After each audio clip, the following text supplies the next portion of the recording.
Halina't pag-usapan natin to mga idol.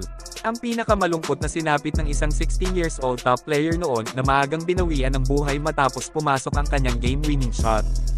Nang walang iba kundi si Wes Leonard kung saan siya ay naglalaro noon sa Southern Pineville, Michigan High School na matatagpuan sa United States.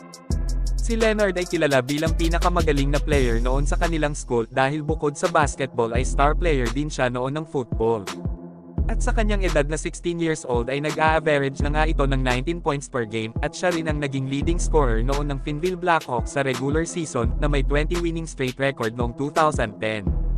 At ito ay ginaganap naman sa mismong school gym nila na sapat na ang laki para sa 1,400 katao na gustong manood. Pero bago kasi makapasok sa playoffs ang team ni Wes Leonard noon ay mayroon pa silang makakalabang team, ang sinasabing pinakamalakas na team sa buong region, at ito ang Bridgman, kaya naman dahil dito ang kanyang team ay talaga namang naghanda para ipakita dito na kaya nilang tapatan at talunin ang sinasabing pinakamagaling na team. Naisa nga sa plano na rin nila noon na tapusin ang regular season ng walang talo. At March 4, 2011 kung saan ito na nga ang araw na makakatapat nila ang sinasabing pinakamagaling na team sa kanilang region.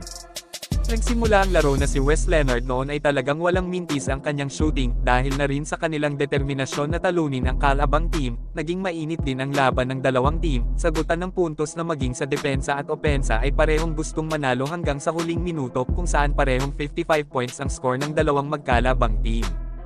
Ngunit ang position ay bola noon ng Pineville na team ni Wes Leonard, kung saan ang strategy na ginagamit ng kanilang coach ay ubusin ang oras sa pasa-pasa ng bola paikot ng court, subalit isang bagay nga na hindi napansin ng kalaban na open si Wes Leonard noon, na agad namang ipinasa ng kanyang kakampi ang bola sa kanya, at dahil dito ay agaran nga siyang lumapit sa basket at tumira ng layup. At dito na nga nagsigawan ang lahat dahil pumasok ang layup ni Wes Leonard, ngunit may natitira pang oras para makabawi ang team ng Bridgman, na agad naman bumaba ang team ni Leonard para dumipensa, at ganon din ang kalaban para naman sa opensa, at agaran nga itong itinira ng kalaban na sa kasamaang palad ay hindi pumasok ang bola.